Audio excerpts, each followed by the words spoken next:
I thought you might like that one. See, I know you'd be telling it. It's easy to remember. We're making our way through James, chapter number 1. And it fits so well with the message for this evening in Psalm chapter 32 and some of what we discussed in Sunday school. And the point where we're at, we've been making our way through, and James has been teaching us to count it all joy when you fall into diverse temptations. You know, and it's that trial period, and though it seems, at the time, it doesn't seem like it's joyful. Just know that God has got a purpose for it, so that one day you'll see the benefit and the true joy. And we talked about that, and we talked about being tossed to and fro, verse number 6, like a wave. We talked about having a double mind and how we are double-minded. We're unstable. And we're unstable. Today we want to serve the Lord. Tomorrow we don't. Today we believe He'll answer prayer.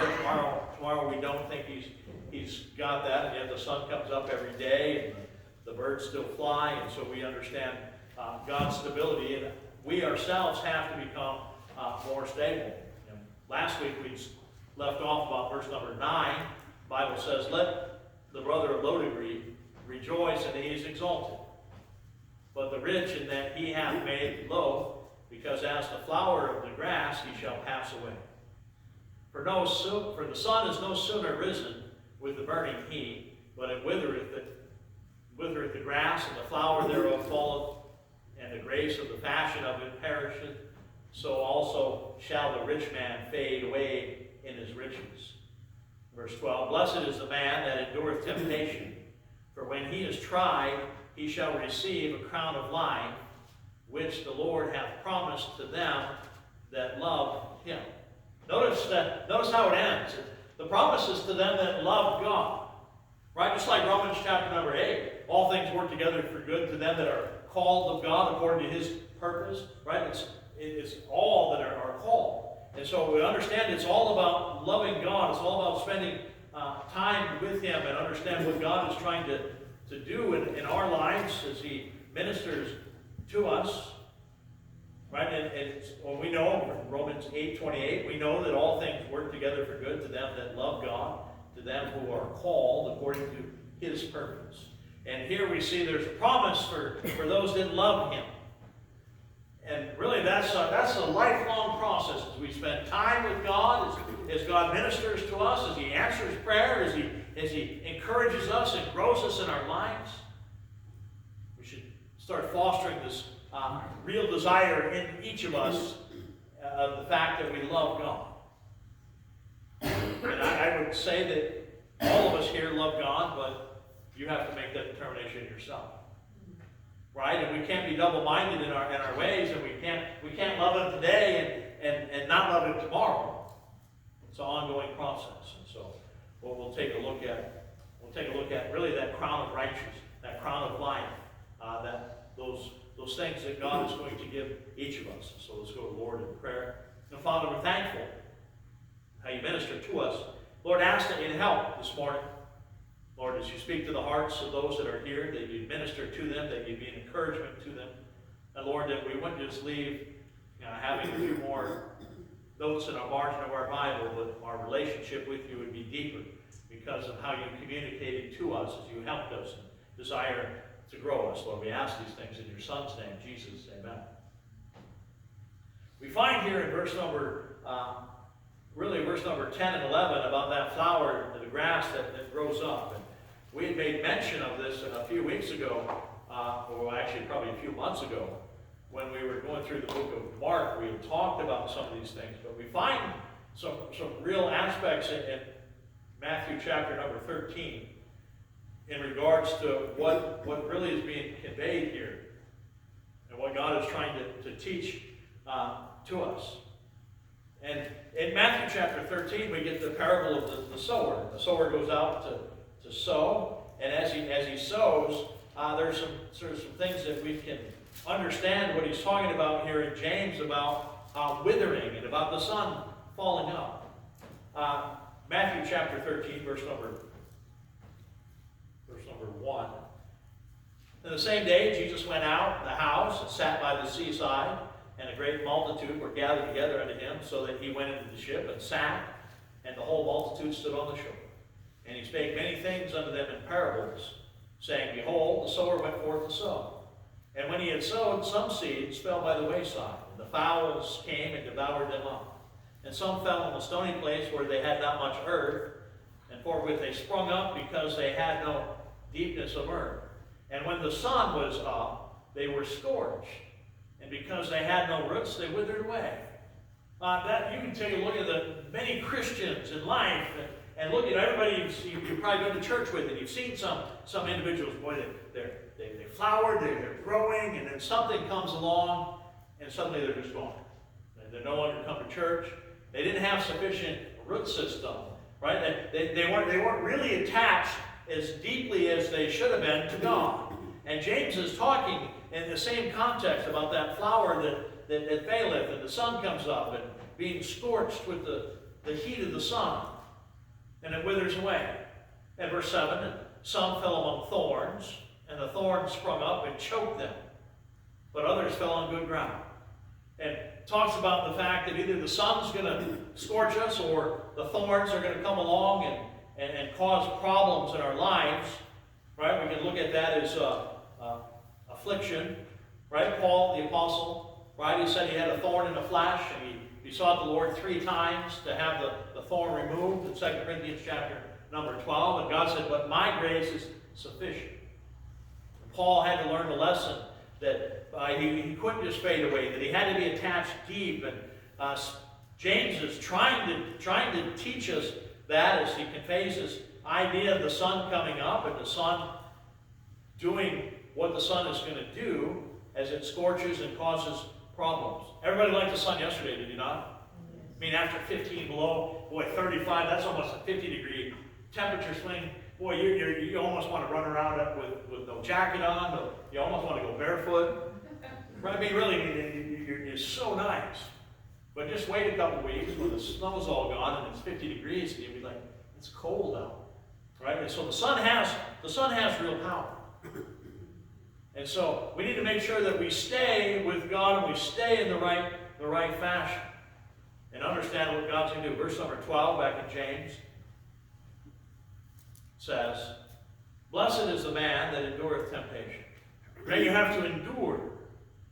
Remember, years ago I was stuck doing my father-in-law's garage. And it was an old block garage. And paint was kind of peeling, so we pressure washed it. And I wasn't really interested in painting it every 2 or 3 years, so I stuck with it, put a synthetic stucco on it, and of course I do it on like the 2 hottest days, right?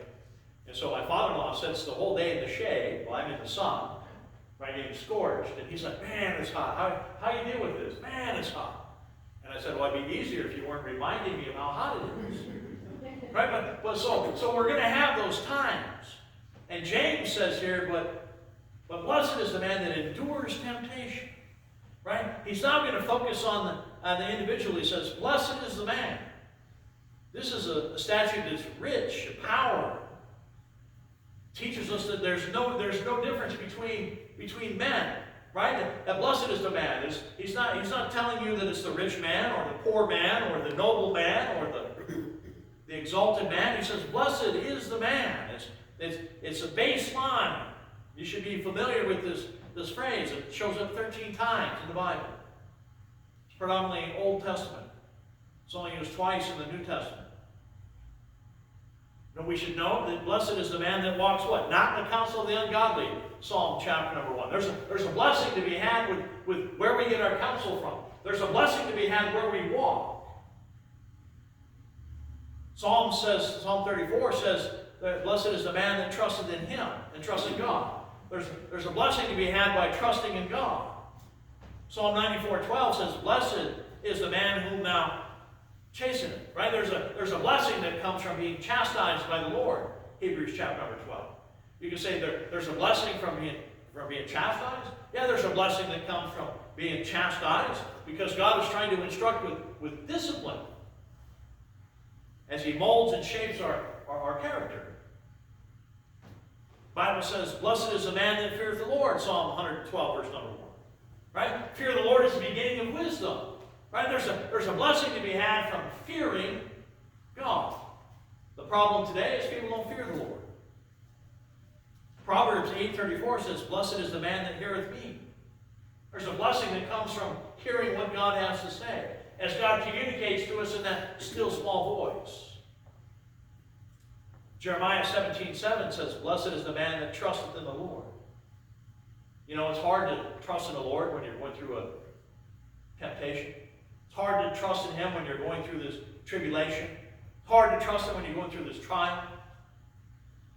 Psalm 32:2 says, "Blessed is the man whom the Lord imputeth not iniquity." There's a blessing that comes, to which all who are saved can rejoice and be blessed the same. Romans 4:8, "Blessed is the man to whom the Lord will not impute sin." Aren't you glad? That's a blessing that comes from salvation. So James says, "Blessed is the man." Well, there's lots of blessings that come from God. There's lots of blessings that we need. There's lots of blessings that we all can benefit from. And here, blessed is the man that can endure temptation. James is still continuing to talk about the blessings that come from the ability and willingness to endure temptation. To endure it. So certain things you can say about enduring something. How do you get somebody to go through? Remember when Abby was, I think she was in 3rd grade. She had this bright idea that she wanted to run in this like 10K race. So she signed up in the class, and she got time to practice, and she coaxed her dad into signing up to go with her. And she's like, "Dad, you're not practicing." I'm like, I'll be fine. And so we get ready for the day of the race, and Abby's super excited, stretching. She's got new running shoes on. It's great. Except for it was like 97 degrees with 100% humidity. Right? We start out, and we start running, and we went like 2 blocks. And Abby's like, "Well, I don't want to do this anymore." Like, yeah, we have to. We can't stop now. There's people in front, people behind. We have to continue. And fortunately for me, there's a lot of people that had little sprinklers out every so often, and so you could run through it. Suddenly that was enough for her to endure that. Now I had to endure it for a whole different set of circumstances. Right? I had to endure it because I'm Dad. And Dad can't just quit. Though Dad doesn't like it when it's hot, Dad didn't practice running. But we got through it. But there's blessings that come from that. The blessing that comes from that today is listen to Abby talk about how it was such a great time doing that. And I'm like, during it, you didn't think it was great at all. She thought it was miserable, and I was mean and making her finish that. That's all gone. That's all gone. She only remembers what she wants to remember. Then that's what we all have, was what we're going to remember. And so we have to have this willingness to go through it. And that is, the Lord is going to provide that is teaching and instruction. In Psalm 94, verse 12, whom he chasteneth. The blessing is partly contained in the relationship with the Lord. The other aspect comes from the endurance. The trial and tribulation produces in each of us a willingness to endure because it's connected to His mercy. Right? 1 Corinthians chapter 13, verse 7, endureth all things. Right? We can endure all things.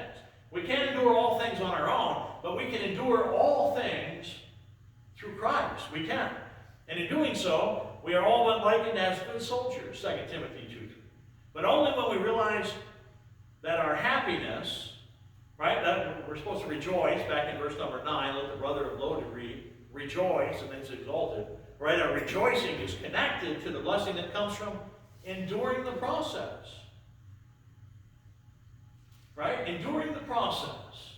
If you took a class in college or in high school, right, you think the whole time that you're going through that class that, boy, there's no joy in that. And if you ever had to withdraw from a class, I had to withdraw from a class because my work schedule, suddenly I was working 70 hours a week and had no time and had to withdraw. There's no joy in withdrawing. I had to take it again. And I had to take that same class again, and I got through it the second time. I mean, I endured everything. Though my work schedule picked up, I didn't want to have to drop it again. I wanted to get through. I wanted to be done. Boy, there's great joy in that now. There was no joy when I had to drop it. And that's what he's really talking about. How are you going to be a good soldier? And James continues as he states, look what he says. Blessed is the man that endureth temptation, for when he is tried. This whole process is a trial process where he's testing to see if we have sufficient strength for the task at hand. Right, Abby, running that race. Boy, she had sufficient strength, but boy, under duress, she started not to have it. She needed to be coached. She needed to be encouraged. That's what God does in each of our lives, is He helps us as He goes through that process. You're going to say, does He provide sprinklers as we're going through this tribulation? Oh, I think He does. I think He does. I think we sing a song called Shower of Blessings. Mercy drops around us are falling. All right, it's not continual. You're not always running through the sprinkler.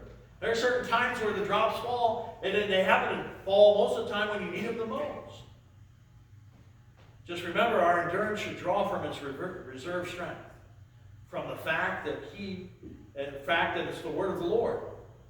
Psalm 18, verse 30, is tried, to which our confidence is unlike Him and His word. The purpose of the temptation is to try each of us in a refining fires, like metallurgy, right?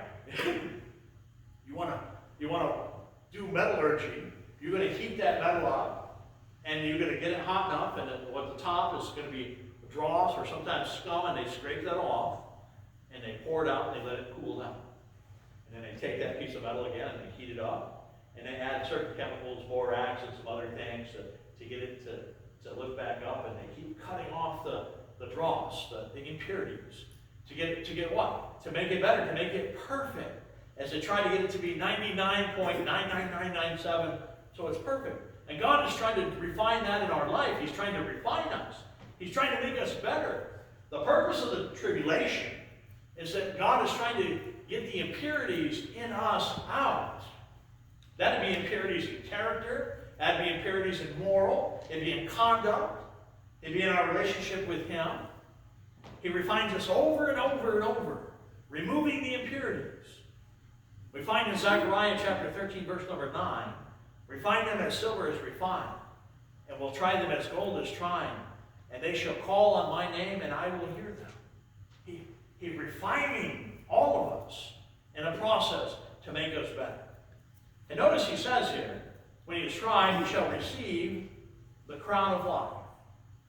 The whole process is for this crown. It's often connected with the crown that we'll see in Revelation chapter 2, verse number 10, the crown given to martyrs. Though this crown is most likely a crown of endurance. Right? Everybody's got this whole idea of how many crowns there are. But this particular crown, the crown of life, is given to those that endure the temptations of the flesh, the world and the devil, to which one will receive this crown, whether either in the natural life seasons or a result of martyrdom. However, it would seem consistent with the economy of God that those that endure and those that are martyred to receive the same reward. As one looks in the realm of the believers, you'll notice quickly that not everyone is able to endure temptation and they fall out of the race. If Abby doesn't finish that 10K, though I'm scratching my head like, why did I let my child sign me up for this? If she doesn't finish it, she doesn't get the little prize at the end. And she doesn't have the memory. Right? I'm thankful that she was able to endure that. But everybody's not able to endure that. Notice what he says over in Hebrews chapter 12, verse number 1. He says, let us lay aside every weight and the sin which does so easily beset us, and let us run with patience the race that's set before us. We have to be able to endure. One is only going to receive the crown provided they finish the course. You know there's many crowns in the Bible? And in the book of Proverbs, for instance, there's a crown of a virtuous woman. So, yeah, you men that are married, God has given you the crown of a virtuous woman. Proverbs 14:18, there's a crown of knowledge. And that crown of knowledge comes with prudence. And as you learn, as you study the Bible, you'll learn that there's two things. There's wisdom, and she has a sister whose name is prudence. And you need wisdom and prudence to get knowledge. Prudence is circumspect in action. or in determining any line of conduct. Practically wise, judicious, careful, discreet, sensible. That's a worthy ornament for anyone. Right? Crown of knowledge. Right? Now you all have the knowledge. Right? Maybe you're like me. Maybe you in a time past, maybe you like to drive fast. Right? You can get away with it sometimes, right? Sometimes it's not very wise, but most of the time it's not very prudent. It has nothing to do with wisdom, it has to do with prudence. So there's that crown of knowledge. There's a crown of wisdom, Proverbs 14:24. In a physical sense, it's the riches obtained from living a right life. There's a crown that we receive from God from living a right life. In a spiritual sense, the believer has riches that are unsearchable in Christ, Ephesians 3:8. How about Proverbs 16:31? There's a crown of glory. The Bible says it's hoary, it's old, white, gray hair. Gray hair is likened to a crown. And then there's a word of warning attached to it. You have to receive it in the right manner. If it's received in the right manner. I thought I could quote it from memory, but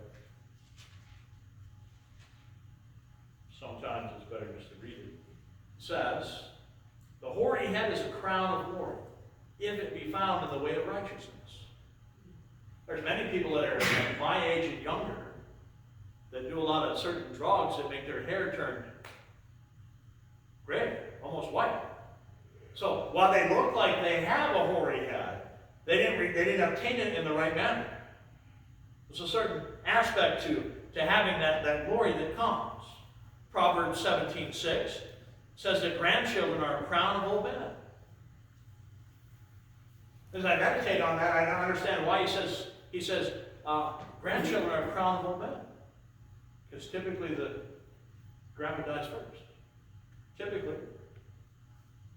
Not always, but typically. But grandchildren are a crown to grandmothers too. So it's not exclusive.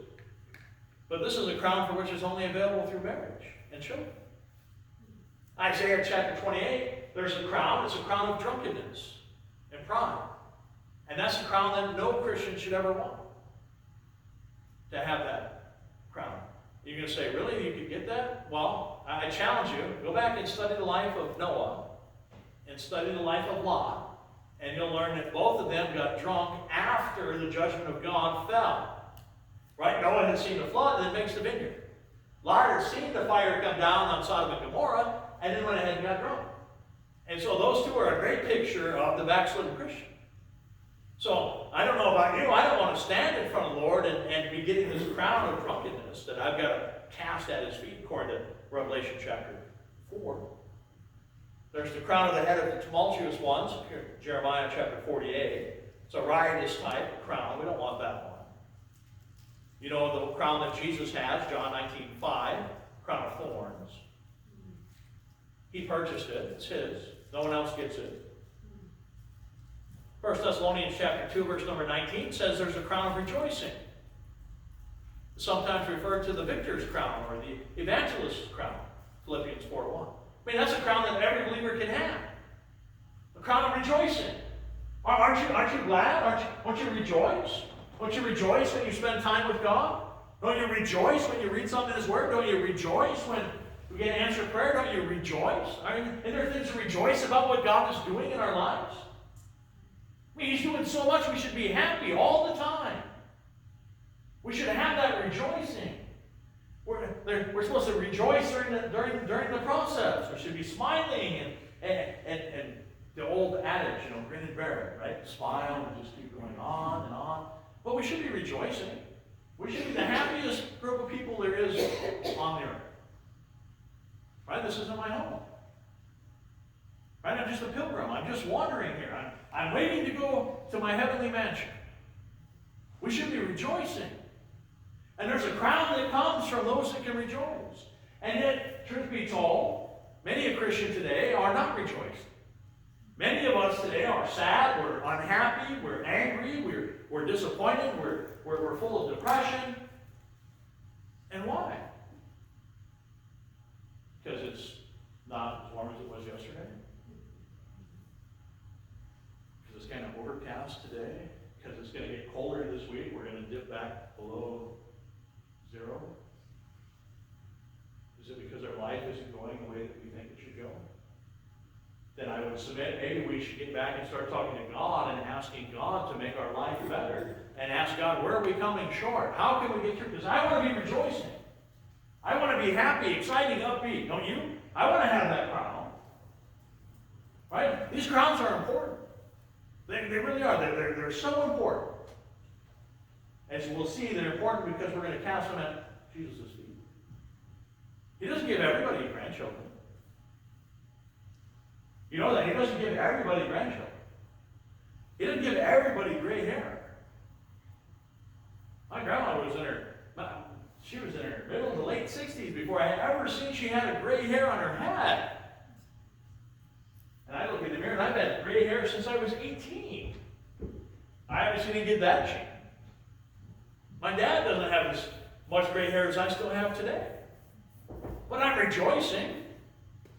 We should rejoice. 1 Peter 5:4 says a crown of glory. That's sometimes a pastor or a shepherd's crown. But that's not exclusive to the pastor.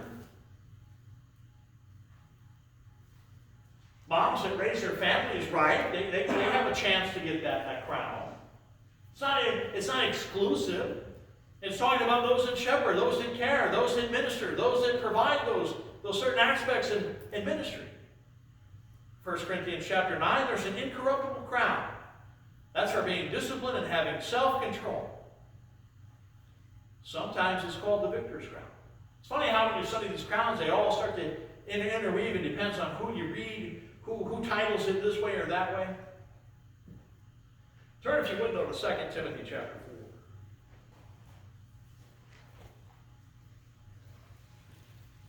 4. 2 Timothy chapter 4.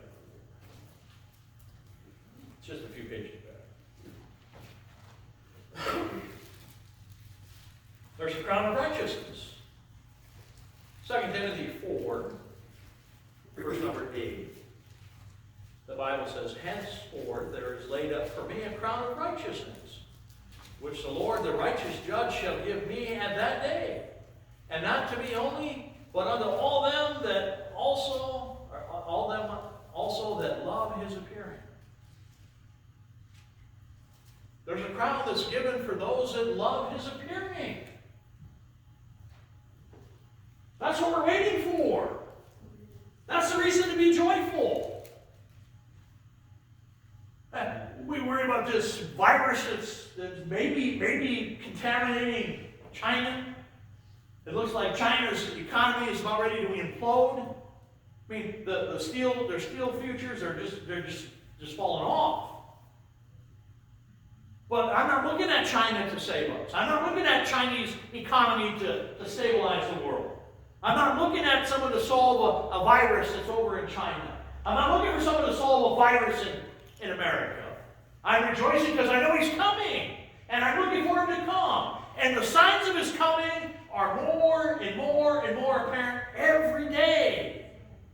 But not everybody's looking for him to come. Not everybody's looking for him to come. The Catholic Church is not looking for him to come. They don't think he's coming at all. They don't think he's coming at all. They're trying to establish everything. They have the Pope. He's the one that's going to do all. They're not looking for him coming. But we're looking for him coming. I'm looking for him coming. Are you looking for him coming? That's Titus chapter 2, verse number 13. Looking for that blessed hope and glorious appearing of our great God and Savior, Jesus Christ. That's what I'm looking for. There's a crown. And I want that crown. No one's going to convince me he's not coming. There's more material, there's more literature, there's more preaching against the rapture, against him coming back, than ever before. This is given to those that love his appearing. And if I read it right, if I read my Bible right, someone can steal this crown from you. Because they can convince you that he's not coming. And if they convince you he's not coming, then you're not looking for him to come, then you're not going to get this crown. Bible warns us about being deceived in 2 Thessalonians 2:3. The great deception of the age is convincing believers that Jesus will not return for his own. Hence, they deny the rapture. Perhaps that's the illusion that's alluded to in Revelation chapter 3, verse number 10, the hour of temptation. You know what the mantra of the day is? Where's the promise of his coming? 2 Peter chapter 3. Where is the promise of his coming? I have to argue this point more than any other point ever online. I have to argue that he's coming. And then we get to the crown of life, sometimes called the martyr's crown. This is a crown with close connection with enduring temptation. So we find it in Revelation chapter 2, verse number 10. Revelation 2:10. It says, "Fear none of those things which thou shalt suffer. Behold, the devil shall cast some of you into prisons, that you may be tried, and you shall have tribulation 10 days. Be thou faithful unto death, and I will give thee a crown of life." Those are the martyrs. And yet here back in James, he's talking about enduring temptation, enduring tribulation, enduring that process. Just enduring it. You think David is going to get that crown? King David, you think David's going to get the crown of life? I don't think he's going to get it. Why? When you say, Pastor, why do you think he's not going to get it? Because when he had his moment of pure temptation, right? 2 Samuel chapter 11, when he should have been out in battle, instead he's on the rooftop, he fails. I don't think he gets his crown. He was supposed to endure that process and not do what he did. There's a certain process that comes along. If you take the time to read Acts and Monuments, right? Acts and Monuments, that's the facsimile copy of the 6 volumes of Fox's Book of Martyrs. And it's facsimile, there's 2 pages on every side. I seen it when I was in Bible school. It's 6 or 7 volumes. I was super excited. I was like, oh, I've read Fox's Book of Martyrs, and I got to school, and I seen Acts and Monuments, and each book's got 1,400 pages. I'm like, I haven't read nothing. And John Fox went through and chronicled time and time again of people that passed and people that failed the process. Right? They just weren't able to. They recanted and they got burned at the stake and they suffered.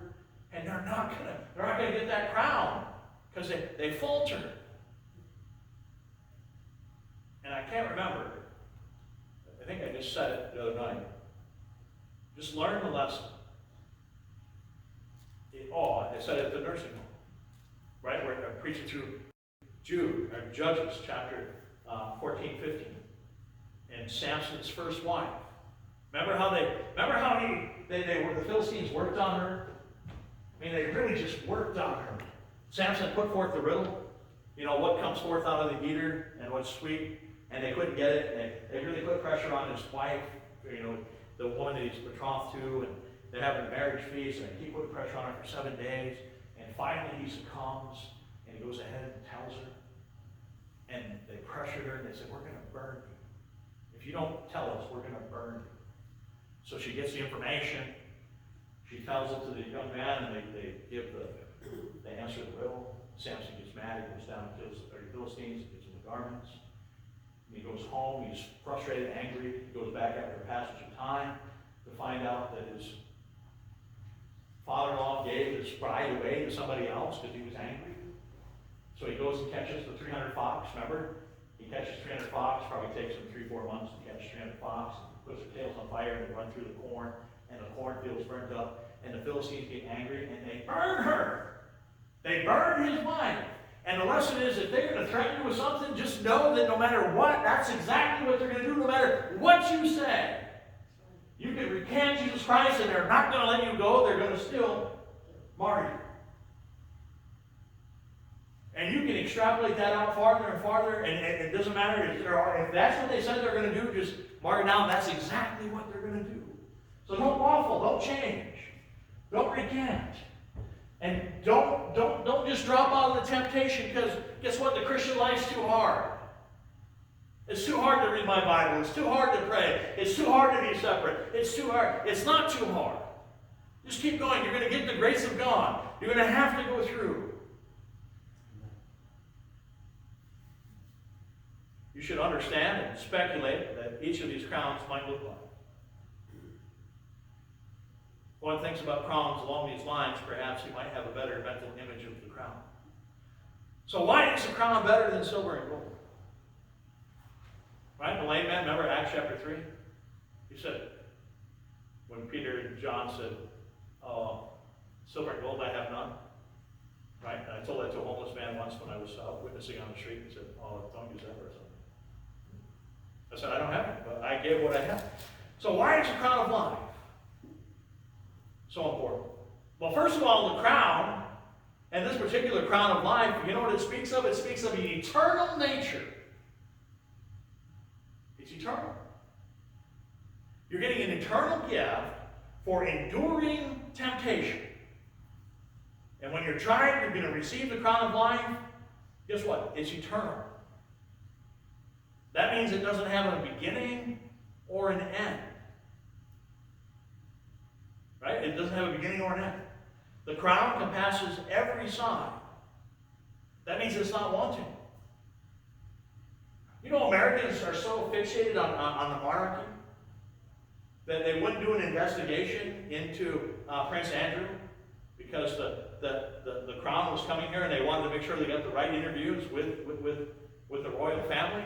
They wouldn't do an investigation because everybody's infatuated with the crown. And guess what? We've got a crown that doesn't have ends. We've got a crown that's eternal. We've got a crown that's not wanting on every side. How come we're not focused on that crown? It's got dignity and honor. I mean, think about it. Dignity and honor. God is going to give us something that we can't get ourselves. We can be dignified, and we can have only the honor that we can get here, but it's temporal. And He's giving us something that's eternal. He's given us eternal honor, eternal dignity, and guess what? There'll be a coronation day. There'll be a day when we get that crown. So important. We'll make known that it's worth to finish.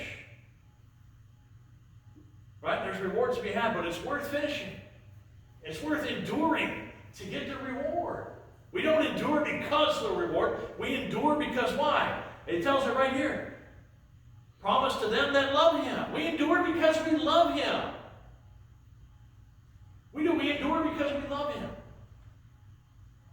You think about it. He's never done anything to me that I've had to bear open reproach upon my being because of something He did.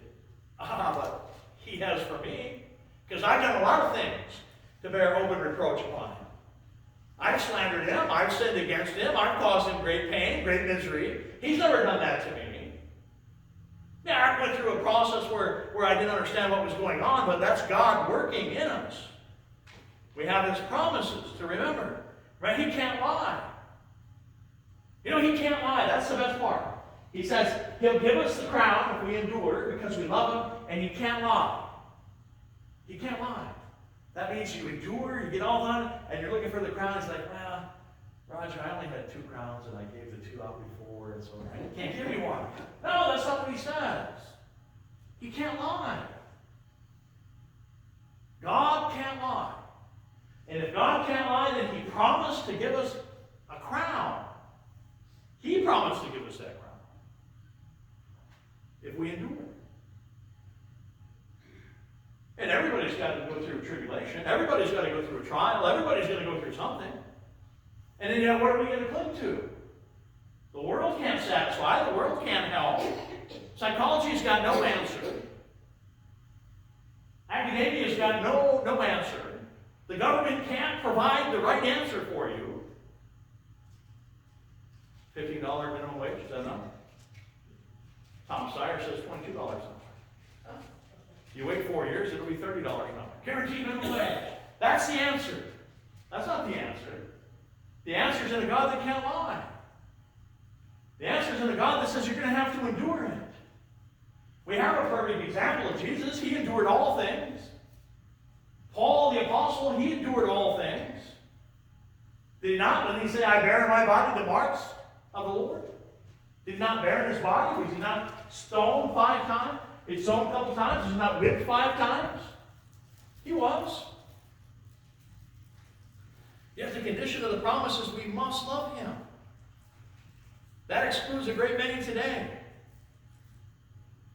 who may well endure temptations and trials, yet have never loved the Lord Jesus. To them, they will not receive the crown.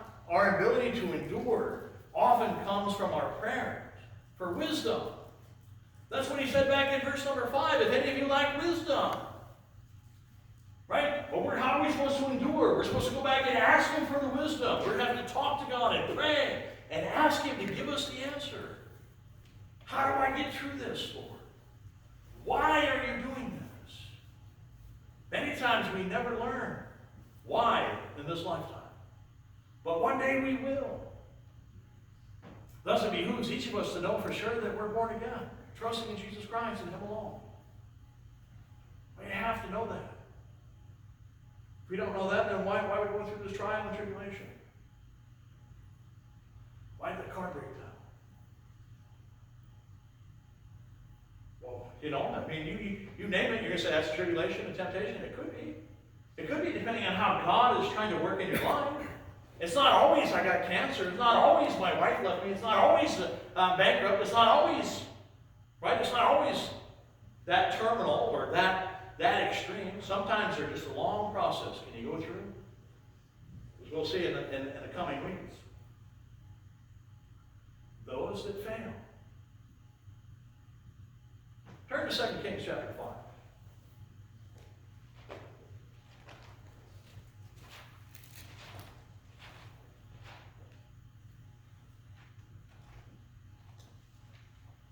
So I learned in Bible school, if I can give you the illustration from the Bible, then you get 2 and 3 times as much Bible and it sticks rather than it's an illustration coming from the pastor. Because then it's the Word of God. Now in 2 Kings chapter 5, you have the whole story. We don't have time to read it, though it's a great story. You should read it. Great account. Naaman the leper has leprosy. His wife has a little Jewish maid. The little Jewish maid is witnessing. The little Jewish maid tells Naaman's wife, oh, if you only were able to go to Israel and meet a man of God there, because the mighty man of God that we have there will be able to heal. So he goes, he gets the right paperwork, he gets healed. Verse 15.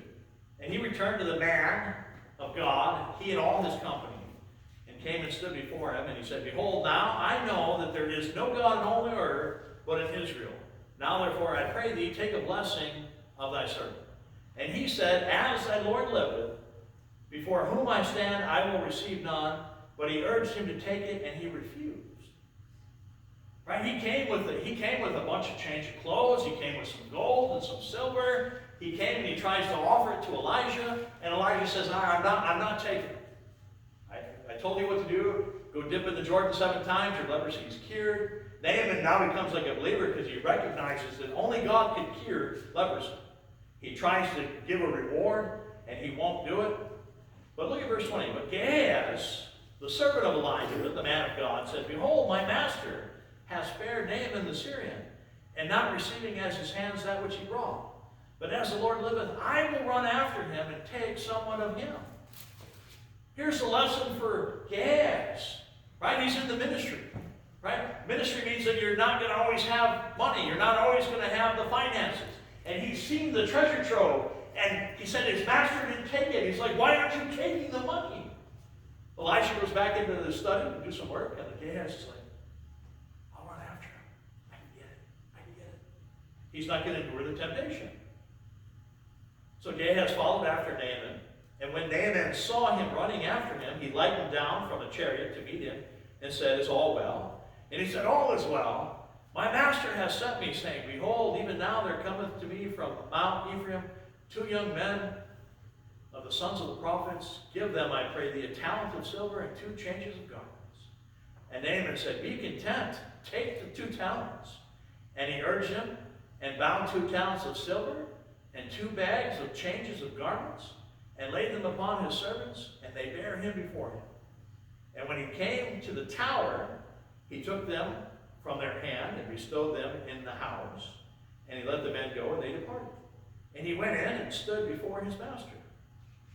And Elijah said unto him, Whence comest thou, Gehazi? And he said, Thy servant went no whither. And he said unto him, Went not my heart with thee, when the man turned again from the chariot to meet thee? It is time to receive money, and to receive garments, and olive yards, and vineyards, and sheep, and oxen, and men servants, and maidservants. And the leprosy thereof of Naaman shall cleave unto thee, and unto thy seed forever.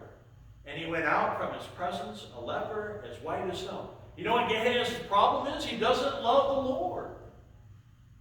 He doesn't love the Lord. I got to tell you, 2 talents of silver, however big they are, 2 big bags of silver, and all the suits in the world, and he follows in that. He's like, man, my master is, he's austere, man. We're not eating the kind of stuff. Boy, if I just had that, I could supplement a little bit, and I could sell it. He'll never know. He didn't love the Lord. He didn't endure. That's 1 Timothy chapter 6. Right? Be content with godliness. Right? Great. I have to read it. 1 Timothy chapter 6. I was going to try to quote it. It's godliness with contentment is great gain.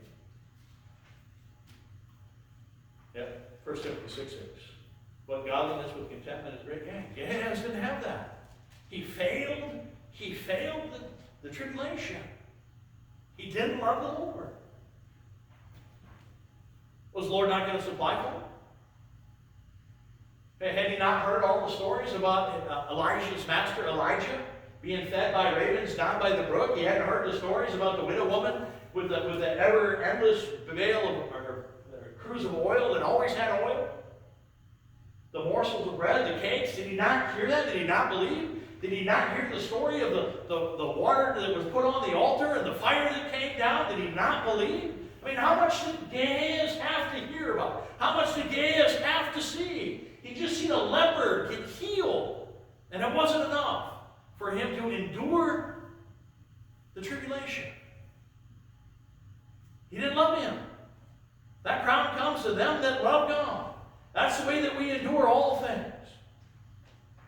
Isaac Holmes, who was arrested back in the late 1700s, early 1800s for baptizing believers, is rebaptizing them.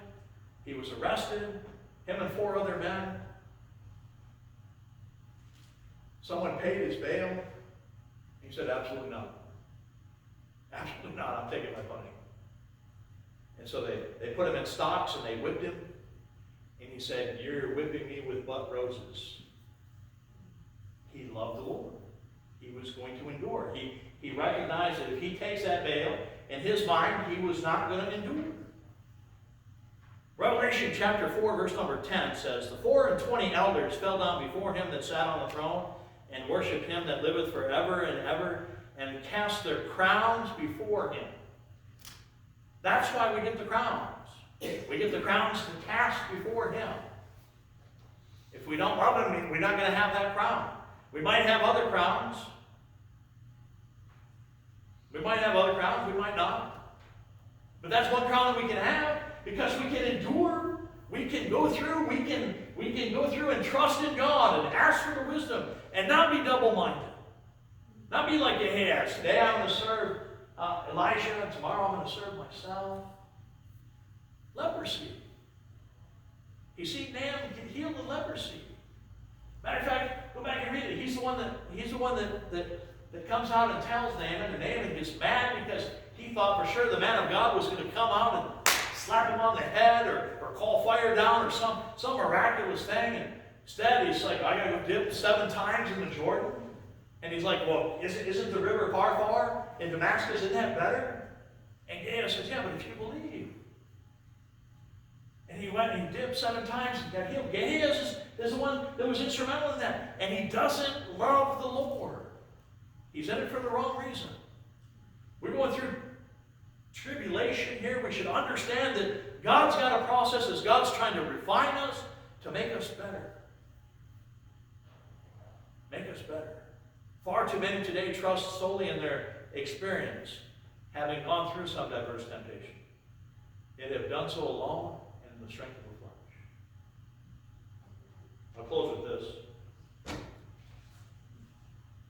My dad was a drunkard his whole life.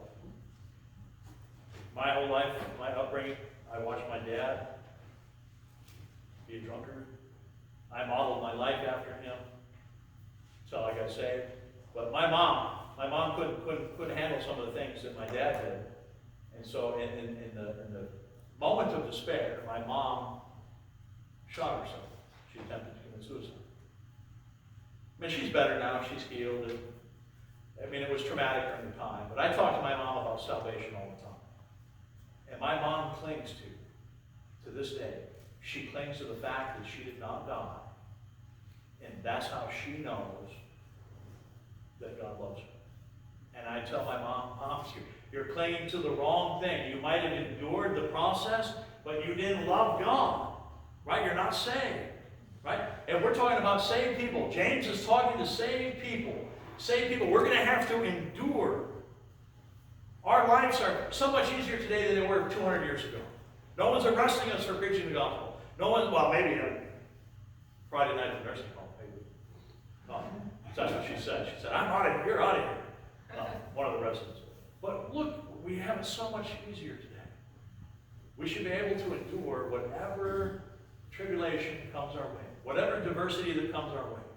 We should be able to understand if God takes away the job, if God takes away the family, if God, whatever happens, we should understand that God has that for us, for a refining purpose in our lives, to make each of us better. That's Romans chapter number 8.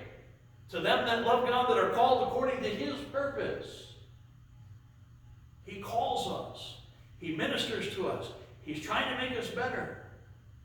He's trying to knock all the burrs off. He's trying to make us a polished vessel to sit on a shelf in His house. A vessel of honor, not a vessel of dishonor.